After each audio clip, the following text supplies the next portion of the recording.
Welcome to episode 7 of Tomorrow, and today we're talking about the perfect environment, and I'm very excited to have Atedo Peterside, aka Uncle Atedo, the founder of Stanbic IBTC here to talk about the perfect environment.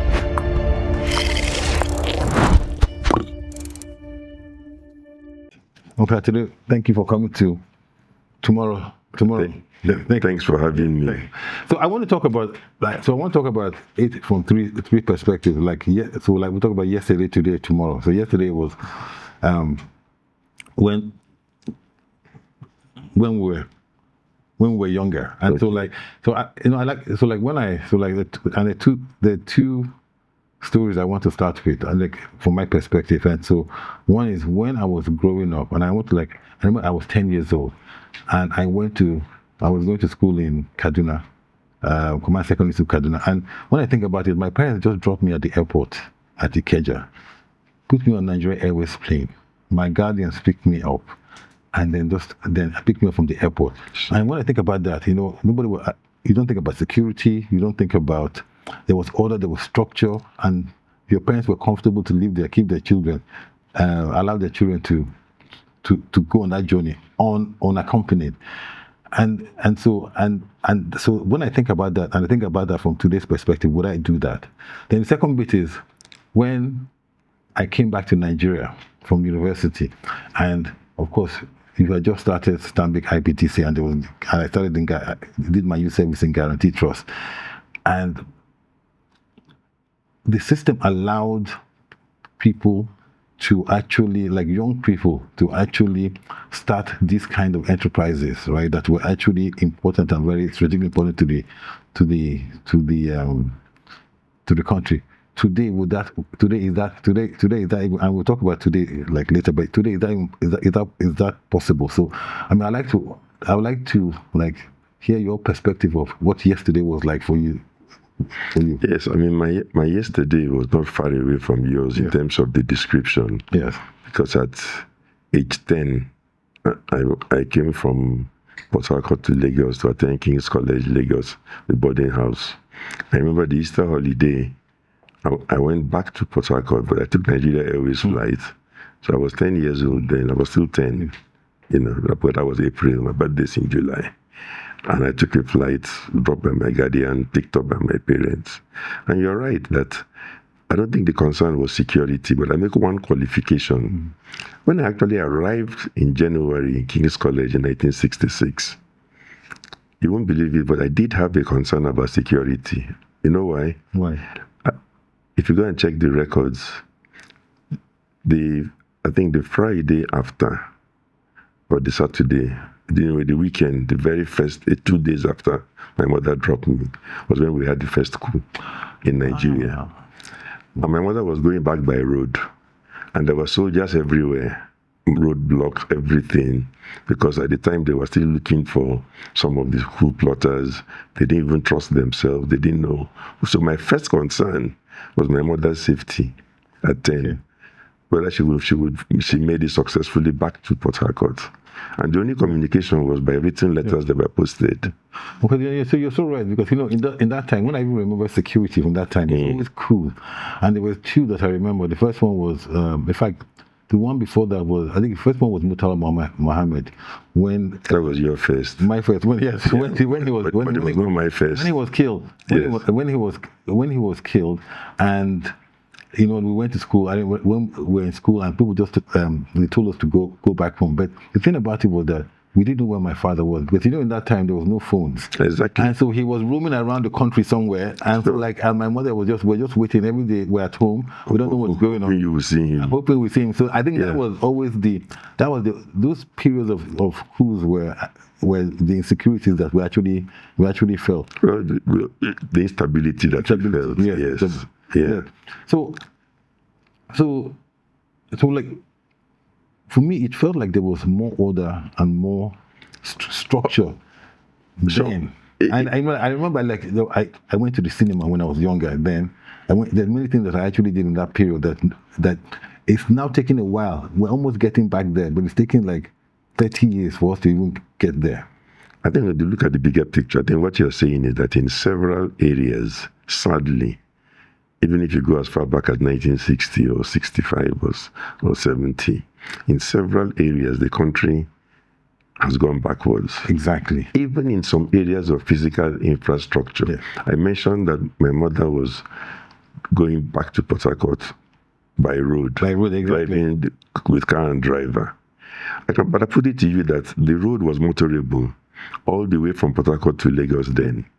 Even if you fast forward when I came back to the country after my university overseas, and I was doing my youth corps and I started working, you could drive to Benin easily. Yeah. In fact, it was a fantastic drive.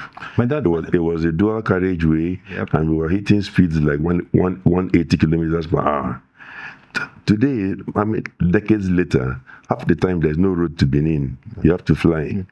So I can give you examples galore where we've gone backwards. Usually in most countries, the roads just keep getting better all the time through the years. In our own case, the road Benin to Warri was once a perfect road. Then some years later, you find that it doesn't exist, the same road. So there are several areas where we go backwards. Even if you look at the availability of pipe-borne water, electricity, I know that in a sense the country was smaller then. Yes. But the important thing is that those who were in charge adequately made adequate provisions for the populace at the time. So perhaps part of the crime is that as the population exploded, we did not keep pace with the minimum investments you had to make in infrastructure to maintain that same living standard. Okay, you say something interesting, like those that were in charge. And so, like, when I look at today, I mean, like, when I look at, I believe that, so, like, between the 90s and between the 1990s and now, there has been some progress in some areas. Sure, in some activities. One area is like the financial system. Definitely. I think it has grown. I remember like we were so backwards when I came back from school, but now, especially in the retail space, we are really. It's not finance alone. Telecoms, exactly. Forward. Yes. That's why I said that there are some important areas that move forward. Some have even gone backwards. Yes, and so like, and for me, so when I talk about the perfect environment, when I look at today and I say, okay, what are we doing well? What are we doing well? We're doing well in finance. We're doing well in telecoms, but for us to do well in other things, what do we actually? So, but back to today, what do we actually need to do? What is missing? So, I think we all know what is missing. Yeah. On the big picture, the first thing that's missing is good governance. Yeah. Because it is good governance that ensures that there are people in power who understand the barest minimum they must provide in able to keep a nation ticking, investors investing. That includes minimum things like the security of life and property, business certainty in several areas, a stable macroeconomy. These are all things that we've had before and we lost or destroyed for whatever reason. Yeah. So it's not true that this is the first time that Nigeria is about to attain, macroeconomic stability. We've attained it before. But I remember, and then lost it. So the important thing is to attain something and retain it. In fact, I remember you saying one time, and we were talking, and you were saying that even during the military regime, you had some economic stability because they didn't do anything adverse or come up with. There were periods when we had sound policies under the military. Yeah. There were periods too when we had crazy policies because the military was the luck of the draw. Some would say the same with civilians, the luck of the draw. Whoever you're dealing with, depending on who your governor is, things can improve or they may get worse. But in terms of your earlier comment about whether young Nigerians, when I was young then, would have been given the same opportunity that I was given, I think there's a trend which I've mentioned before where, see, the same set of young people who took power in 1966, that generation actually imprisoned the rest of the country in the sense that they were occupied many positions at a very early age. Governor was head of state at 31. Yeah. Buhari was a minister in his 30s. At various times, all these people came. Fast forward, go forward to even 2015. Buhari was a minister in his early 30s. His first cabinet, there was nobody below 50. So a man who himself was a beneficiary of youthful policies that made him a minister in his 30s, did not trust or believe or have faith in all the younger people after his generation, and was going back to himself, his friends, and that generation. Yeah, so that's a point. Yeah. There's an extent to which that generation did not want to hand over. Yeah. Now they will tell you correctly, some of them, that there's no country where people just hand over. That what happens is that they get pushed out. Yes. So therefore, it's the fault of today's youth for not finding ways to push them out, because after all, they themselves, there was never a time that somebody invited them come and take over Nigeria. When I was born, or when I was in primary school at the beginning, those in charge were Azikiwe, Balewa, Amadou Bello, and all those people. So it's not true that anybody invited Gowon and Co. Basically, they pushed out those who were in power. Yes. Through a coup first led by Zogu and subsequent coups and so on. So the point they're making is that don't blame us that we are not handing over. That nobody hands over in Africa. They're hanging there until they're pushed out. Right. So if you don't like us, then push us out. Right. If you can't organize yourself to push us out, then don't complain. We're through. Actually, right. I know you took the words right up on my mouth, because I know I was going to ask you. Like when I came back, my first job, the people that were being called to come and talk about how to move the nation forward are the same people that are still being called today. But meanwhile, the people who are actually driving the economy and actually making Nigeria more attractive. I know those people. I'll give you a perfect example, and I'll even name names. I saw it in the newspaper, so you can check it out. Bamanga Tuko. Under GEG's government, he was close to 80. Mm-hmm. So one of his sons, probably out of frustration, gave an interview and complained that he discovered that when he and his brother, the jobs that he and his brother were lobbying for and submitting their CV, their father was submitting a CV for the same job. And so they were being told that, look, we're answering your father, so go and rest. You follow me? Yeah. And they actually voiced it, agree with their father that he's eating into their space, that at 80, he doesn't want to move on. So even things that, things in Nigeria, that was most governments, there was zoning. Yes. So post zone to the northeast, when they are lobbying, the fact that they're lobbying for the same post. Again, I'm quoting the son. Yes. Whether it is true, I don't know. But it was the son who was angry that he was being told that his father's CV was in there for the same job. And I think, Uncle Atedo, you actually hit a very important, you hit a very important point here. The first one is, like you said, you have to be pushed out. You can't. Nobody just. Well, so they say. Nobody just transfers. Nobody just transfers power to the next generation. And so we're in an era. We're in an era where we have many generations in our time, because people are living longer, who are actually playing roles in the economy. Gen Zs, millennials are in the creative sector. They're actually doing a lot of things. They do a lot of things in the non-oil sector, but they're not part of. They're not part of. Yeah, that one is easily explained. Yeah. My views on that are very simple. Yeah. Let's not confuse the fact that you allowed the younger people into some sectors of the economy where there were few barriers to new entrants. Exactly. Because there were barriers in many other areas, the young ones that were forced to only play in the narrow space in which there were no barriers. Yeah. And I gave an example. You see, you pass the land use decree. If you want land to build a factory in Imo, you're supposed to be able to apply to your governor. Yes. And I asked the question that, can the 22-year-old apply to the governor and get an answer? Or a 25-year-old, a 30-year-old? Very unlikely. So again, the same generation, those who are established and entrenched, are the only ones who could put pressure on the governor to allocate land to them, give them C of O. So if you constantly did not have an open or a level playing field, and only the older generation had access to some privileges that should have been for everybody, then basically what you have is that the whole society is almost rigged against the younger ones, because the older ones are hanging on to everything. And let me even tell you the more dangerous part, which I pointed out before.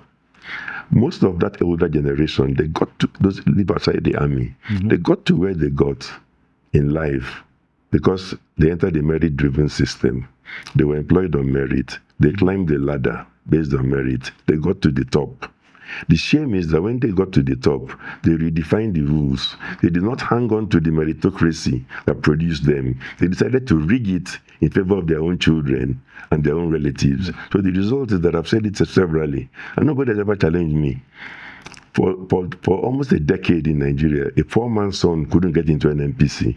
A poor-man's son could not get into central bank. Because the processes of even being called to interview, taking part in a serious effort to fill the vacancy were rigged. The names of the applicants came from various places, politicians, Aso Rock, everywhere. So what we were doing was progressively, a nation that was meant to be for 230 million people, those who happen to have political power and happen to be in charge were progressively rigging that nation so that the best that the nation had to offer in terms of resources, opportunities, was only being restricted to no more than 1 million people. And that's what some of us have been pointing out.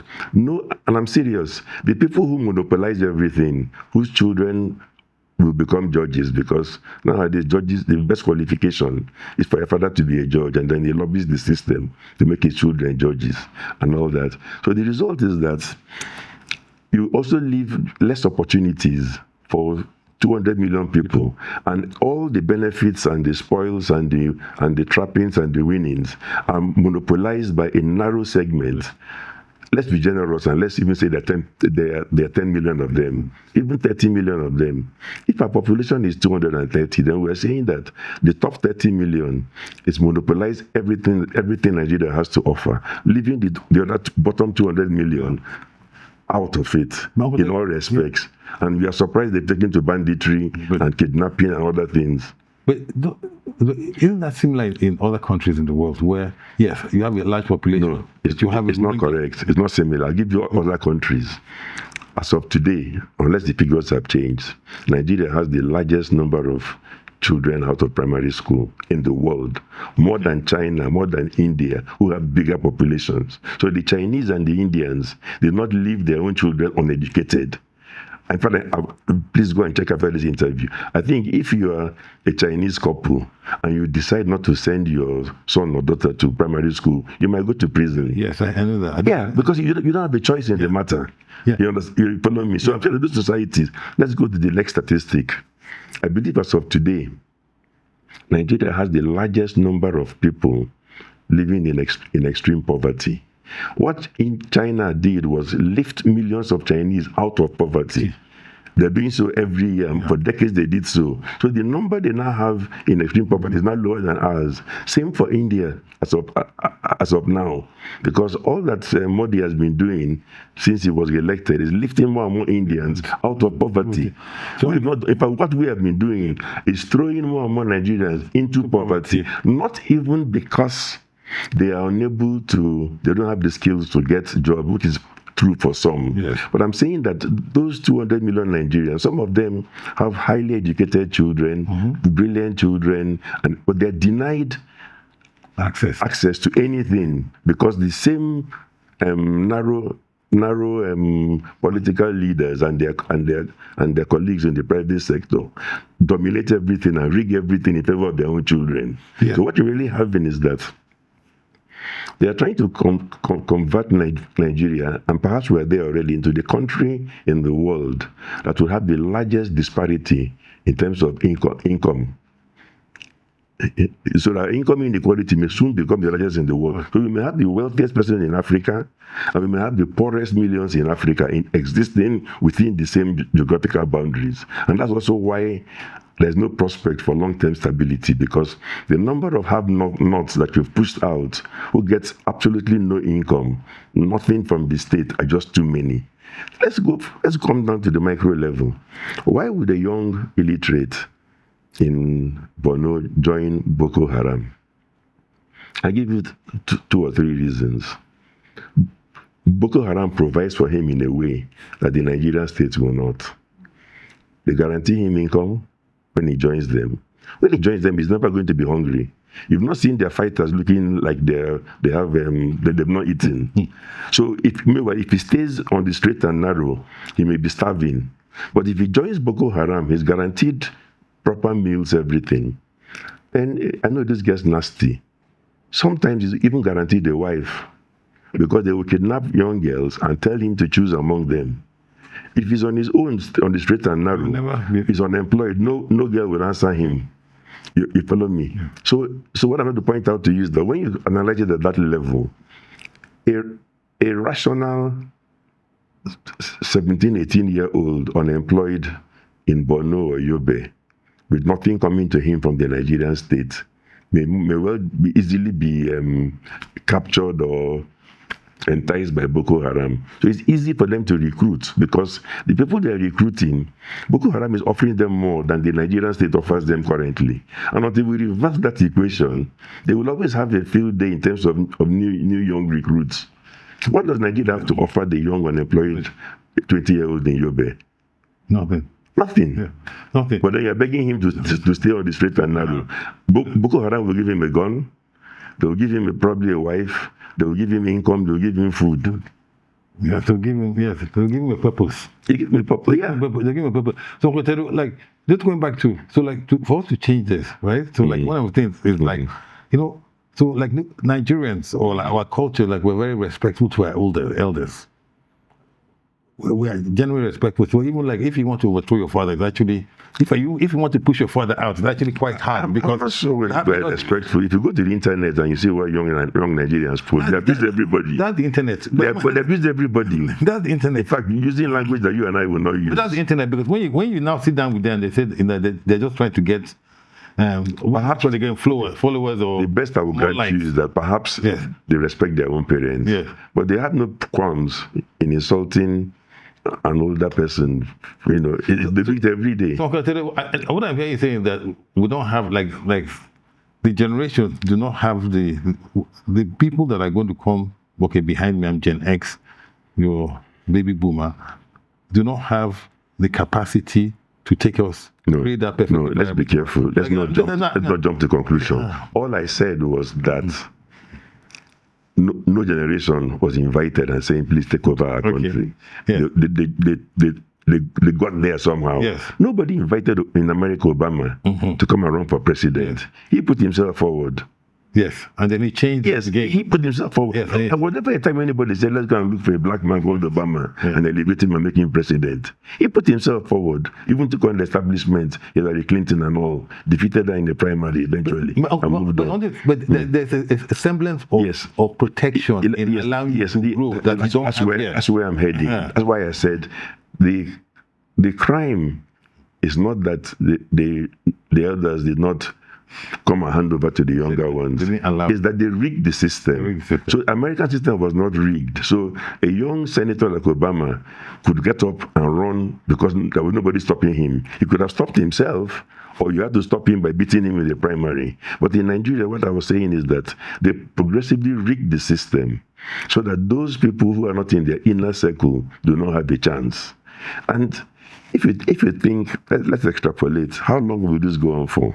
I was going to say it may go on for a very long time, but I think throughout history, those kind of situations which are artificial come to an abrupt end in a manner that most people can never predict. Something akin to a revolution, a sudden like Arab Spring, or like happened in Nepal. It takes just one final spark. Yeah. In Nepal, what happened? Having given these youth nothing and not provided for them, you then came to try and stop them from using the internet, and so they went wild. I'm sure whoever did that is regretting that if only we had known, we would have allowed them to stay on the internet and we would have been distracted. Yeah, but that's the point I'm making. That when let's talk about let's use old English proverbs. One of them says what? It is the last straw that breaks the camel's back. So that internet ban was the last straw. Unfortunately, when you're putting straws on a camel's back, you cannot identify in advance which is the last straw. Exactly. And it becomes from the most surprising area. I think even the youth surprised themselves that the anger that was common, that brought them together about that internet ban, they didn't predict it themselves. So that's one possibility, that when I say that it's the last straw that breaks the camel's back. And you've heard of all these people talking about things like tipping points and all that. You can have anything that looks like it's wobbling along, but if it's not a solid, stable internally consistent arrangements, it may not head towards the equilibrium. And so something can happen that becomes the tipping point when everything, when the house collapses. So I'm saying that, or as JF Kennedy said, which is the third way of saying it, he says, I think that's even almost a truism. JFK said, those who make a peaceful revolution impossible, make a violent one inevitable. I don't think many people understood that statement very well. It has endured. You see, most statements endure, or quotes endure, when people find through that, when they think about it and find that this is really true. Think about it. If you totally make peaceful change impossible, then the only kind of change you will get, we don't know when, it's a violent one. Yes. And so that is my message to Nigeria's leaders. Yeah. If you truly make peaceful change impossible, the only thing left will be a violent one. Don't ask me when, don't ask me how. Because, as I've shown you, it does not have to be a coup, as we saw in many countries. In fact, you cannot even predict in what form. In France, there was the French Revolution. In Nepal, we've said it was an internet ban that caused people to take to the street. Something will give eventually. So, let me turn JFK's statement on his head. Therefore, if you're a very clever leader, you should be clever enough to leave some room for peaceful change. That's the best, which means that you must do enough to make people believe that, let's stay with this system, because after all, it gives us some little rewards. The problem is that people are too greedy, so they're grabbing everything and forgetting to even leave something for the other 200 million Nigerians. And that's why everything may collapse. If they were clever enough and said, listen, you know what? NNPC, we won't take all the jobs. We will leave 10% for the kids of the poor, the bright ones. Central Bank, we won't take 100%. Judges, we will leave 20%. Give children of the poor. Let some of the poor see their children become judges. Then we can tell the rest, why are you complaining? Look at your neighbor. His son is already a judge. You go and work hard like him. But these people don't have enough sense to do that. Or they're so greedy that they grab everything.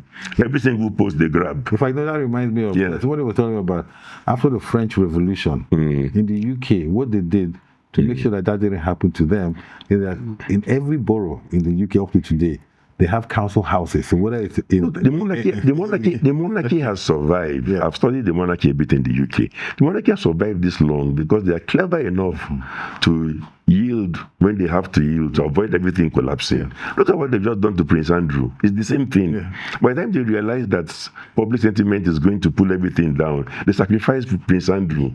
So they have that wisdom. It's not because King Charles wants to be wicked to his brother. He cannot bring the whole house down because he's trying to protect his brother. So he's good. He has enough sense to know where to draw the line. It's that kind of sense that is missing here. Or perhaps because of greed, each person grabs everything they can grab, hoping that others will leave something for the poor, but then they don't. So everybody grabs everything. So I mean, as we're wrapping up, so like when you think about tomorrow, when you look at the future, like how do you see? I mean, like, and there are many features. There's one where you see the perfect environment, and there's one where you see anarchy, right? Chaos. I mean, like, so if we were to expand where we've had success, if we were to replicate those successes in some areas like telecom, the financial system, to other areas of Nigeria, to create that environment that caters for all the stakeholders that make this place attractive. And I think one of the stakeholders are being left out today are the masses. What would be your suggestion? No, I think, first of all, the first one we have to correct. If you don't educate children, then you have a problem. Education. They become unemployable in the modern economy. People are talking about artificial intelligence and all kinds of things, and you have people who cannot read or write. The jobs that they will be able to do will be getting fewer and fewer, and the large number of them doing absolutely nothing is what creates the instability. So people can talk about, are we doing some things right? I was only pointing out where the danger is coming from. That is the thing we're doing wrong that can pull the whole house down. And why we should hurriedly get in there and arrest it and start rebuilding. Even in personal experience, I'll tell you. I've hired somebody from the Northwest was a very good employee. When we hired him, he was not educated, but he was very loyal and very sincere. Guess what? He was interested in being educated because he realized that if he could read and write, he would be a lot more productive instead of relying on others to read for him. You won't believe it. When you see my wife ask her, my wife sent him to night school. He learned to read and write. So what he himself saw as being missing in his adulthood, he was able to make up for it. Yes. And of course, he became a much better manager. So it's not even true that just because somebody has not been to school as a child, we don't have adult education and all. Let me show you that there's a lot we must do. In the same way as my wife rescued that fellow to make him a lot more employable, and he still remains a loyal employee, and he can now read and write. He sends me WhatsApp messages. Somebody who could not read or write before. You follow me? Yeah, which makes him so much more productive. Yeah. Now, we're still joking with education. But that, in several states of the federation, but that, money that should go to education is being given away as gifts for people to go on Hajj or given to emirs as gifts. So the purpose, even all this talk about exchange rates now bringing in 1,500 per dollar, which is more naira revenue, petrol subsidy being removed, all that stuff has brought in more revenue. But what are some states doing with that revenue? Some are using that revenue to pay bandits, to release people, thereby making the bandits stronger, buying more arms. Meanwhile, that revenue was supposed to be the one that should be used to educate everybody, take people off the streets. I must not fail to mention something from personal experience.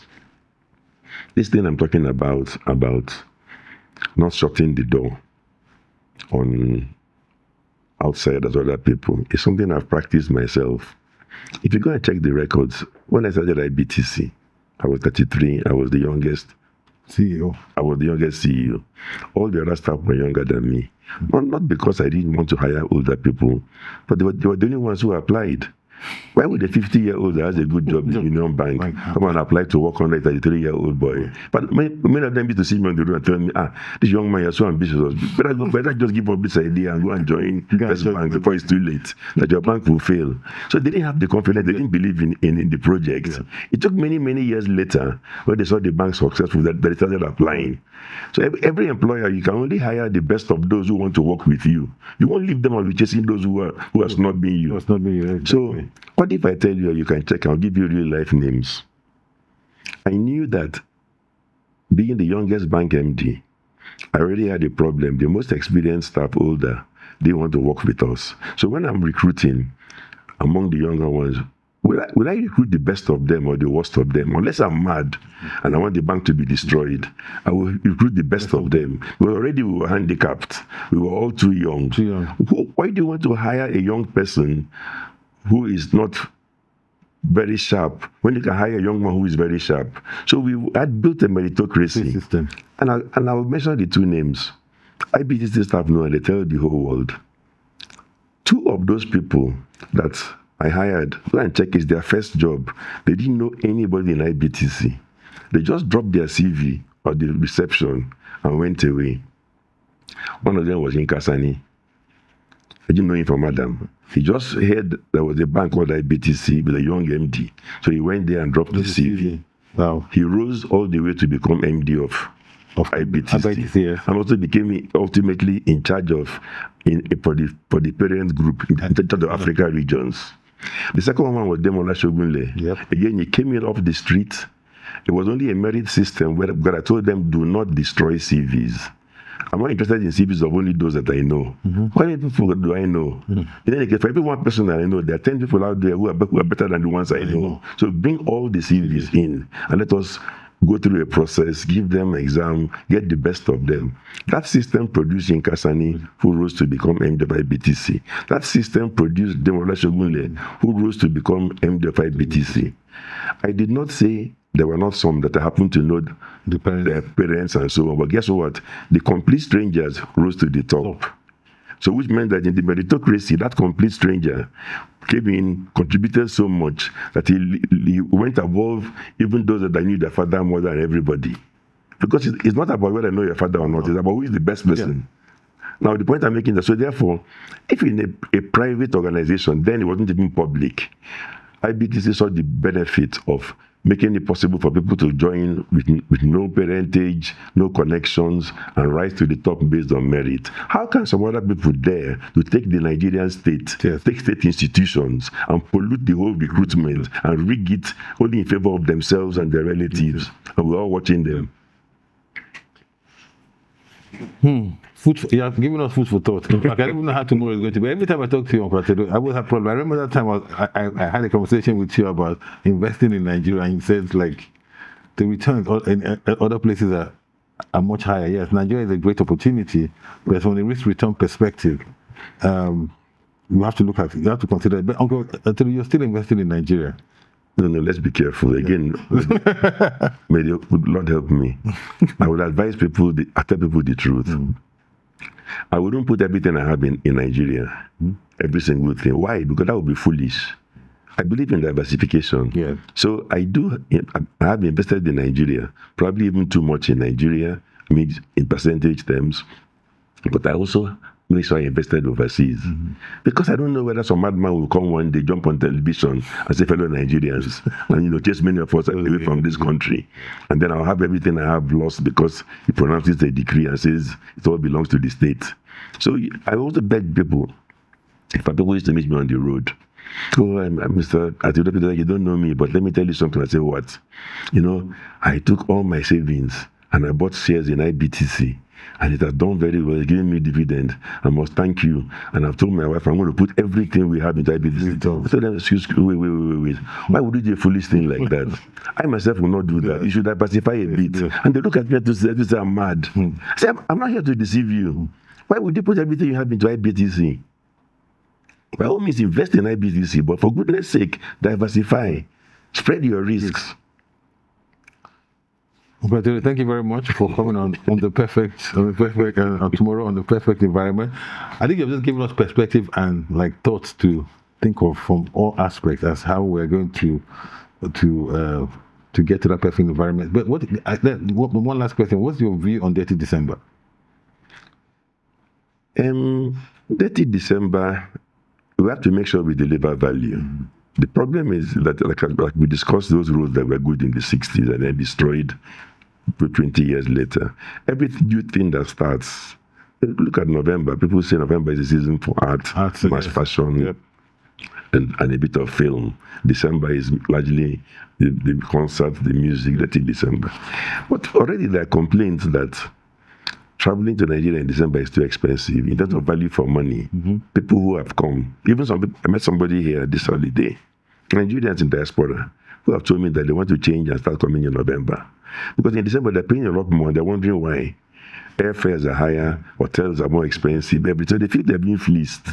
And after all, they're only coming here to spend time with their relatives and friends. So why not come in November? Exactly. And leave the December excessive fares, excessive pricing. I was going to compare it to New York, but you're right. Yes. You're going to New York because tourism can be sustained if people believe they're getting value for money as well. Yeah. If people believe they're being ripped off mercilessly, something will have to give. But it's still young, early days yet.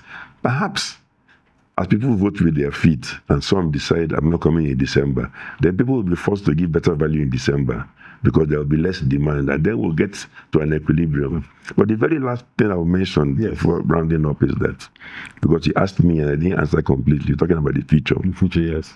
The biggest threat to Nigeria, our economy, it's not fiscal policy, it's not macroeconomic policy, it's not monetary policy, because those ones, if you and I were there, we can put them on the right track. No. The biggest threats are corruption and state capture.